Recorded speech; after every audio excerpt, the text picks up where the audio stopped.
गजाननं भूतिगणादिसेवितं कपेत्थेऽम्बुफलचारुवक्षणम् उमासुतं शोकविनाशिकारिकं नमामि विघ्नेश्वरपादपङ्कजम्। गुरुर्ब्रह्मा गुरुर्विष्णुः गुरुर्देवो महेश्वरः गुरुर्साक्षात् परं ब्रह्म तस्मै श्री गुरुवे नमः। नारायणं नमस्कृत्यं नरं चैव नरोत्तमं देवीं सरस्वतीं व्यासं ततो जयमुदीरयेत्। सब द्वार को छोड़ के आयो तेरे द्वार, श्री वृषभान की लाडली जरा मेरी ओर निहार।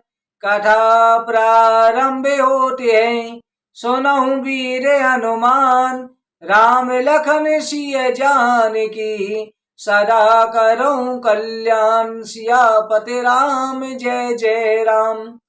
सर्वप्रथम भगवान श्री राधा कृष्ण के चरण कमलों में प्रणाम करके श्री व्यास जी महाराज, सरस्वती देवी एवं सदगुरुदेव के चरणों का ध्यान करते हुए अपने माता पिता सभी पूजनों का आशीर्वाद लेते हुए भगवान श्री बांके बिहारी मुरली मनोहर लाल से प्रार्थना करते हैं, गोविंद हमको सद्बुद्धि देना, धर्म का रास्ता दिखाना, अपनी भक्ति कृपा दृष्टि सदा बनाए रखना।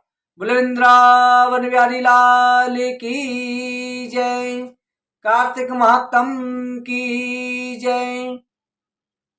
श्री सूजी महाराज कहते हैं कि ऋषिवरों, राजा पृथु देवऋषि नारद जी से कहते हैं कि भगवान कृपा करके बताइए, भगवान श्री कृष्ण की परम प्रिया श्री राधा रानी इतनी परम पूजनीय क्यों है? भगवान श्री कृष्ण को प्राप्त करने के लिए राधा रानी की पूजा क्यों की जाती है? कृपा करके राधा रानी का चित्र हमें सुनाने की कृपा करें। नारद जी कहते हैं कि हे राजन, राधा रानी की महिमा को कोई भी व्यक्ति नहीं जान सकता। बड़े बड़े ऋषि मुनि भी उनकी माया को नहीं जानते।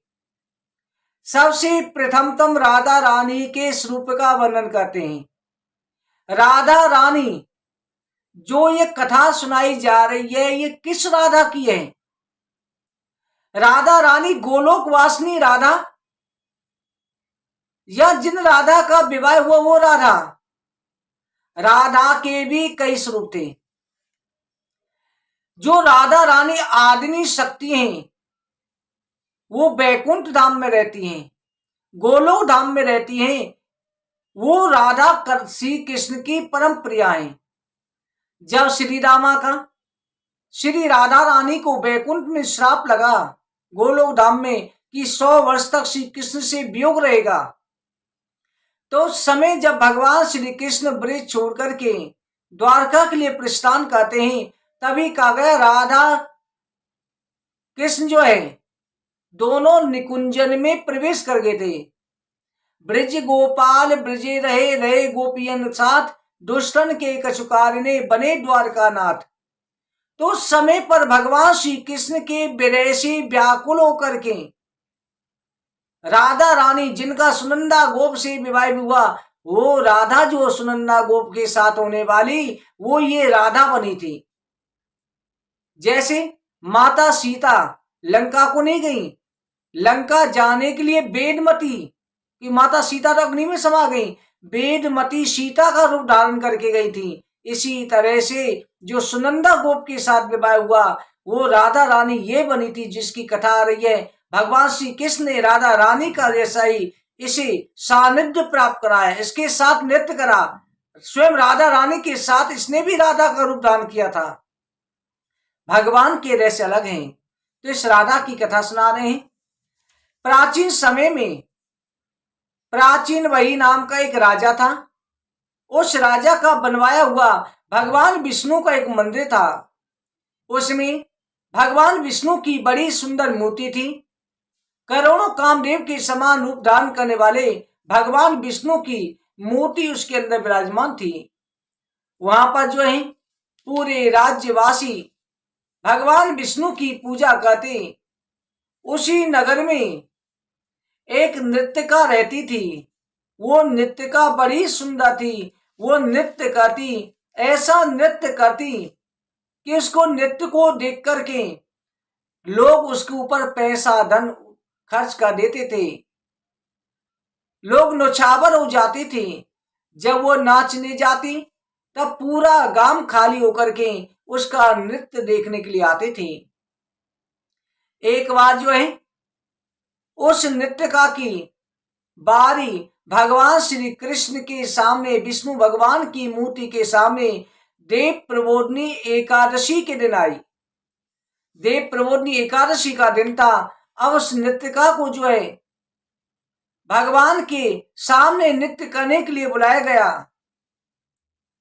प्रबोधनी एकादशी के दिन भगवान विष्णु के सामने नृत्य कर रही है। उसके मन में भाव आ रहे हैं, कितना अच्छा होता मैं संसार के लोगों के लिए नाचती हूं अगर ये विष्णु भी मेरे गले में बाहें डाल करके नृत्य करते। उसका यही भाव रहता था। इसी तरह से नृत्य करती भगवान के श्रृंगार को निहारती रहती थी, पूरी रात्रि बिता देती। देवउठनी एकादशी को उसने इसी तरह से बिताया। प्रातः काल होते ही उसने रात्रि व नृत्य किया था। अपने घर को आई, उसने सब कुछ दान पुण्य करके अब तो भगवान के सामने नृत्य करती थी।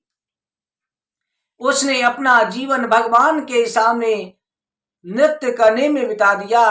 विष्णु जी के सामने नृत्य करती रहती। उसके शरीर से प्राण निकले। वृद्धावस्था पर प्राण त्याग करके सीधी ब्रह्मलोक को गई। ब्रह्मलोक में जाकर की सुंदर अप्सरा बनी। वह उसी पृथ्वी का ध्यान था। एक दिन उसने ब्रह्मलोक में स्फटिक पत्थर में अपना रूप देखा। चिंतन करने लगी, अब मैं किसी पुरुष के साथ विवाह नहीं करूंगी, मैं तो केवल भगवान विष्णु के साथ नृत्य करूंगी, उनकी ही मैं सेविका बनूंगी। वहां पर इस तरह से ध्यान करती रही। वो चंद्रकीर्ति उसका नाम पड़ा।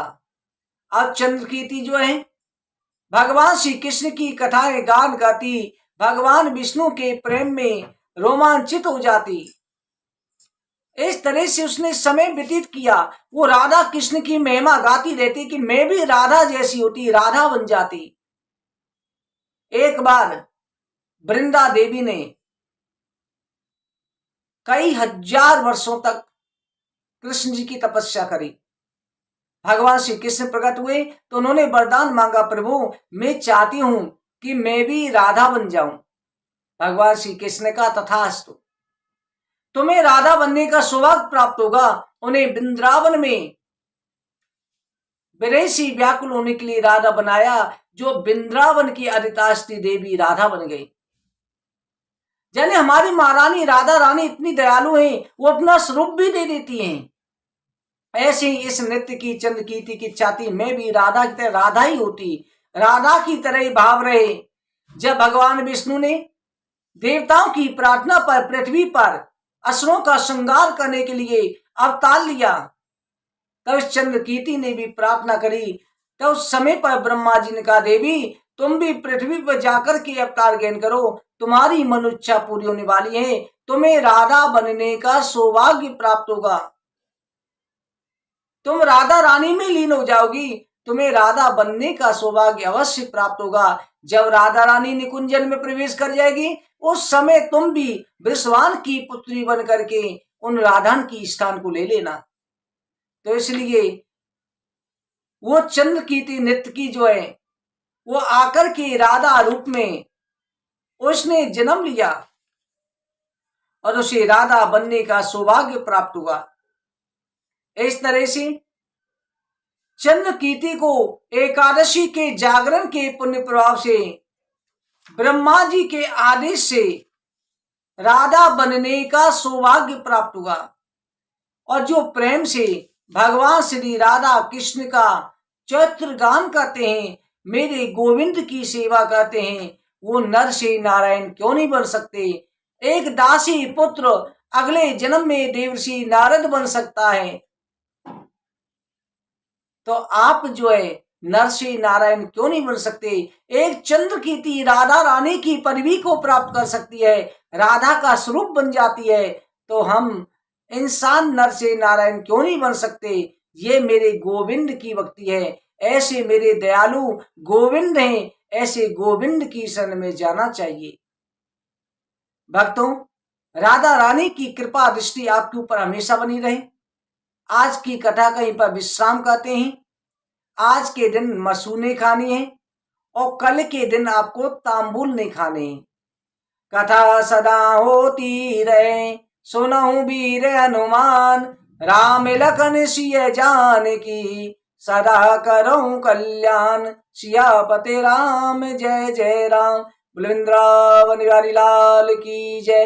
कार्तिक मातम की जय। जय जय श्री राधे, जय जय श्री राधे, जय जय श्री राधे।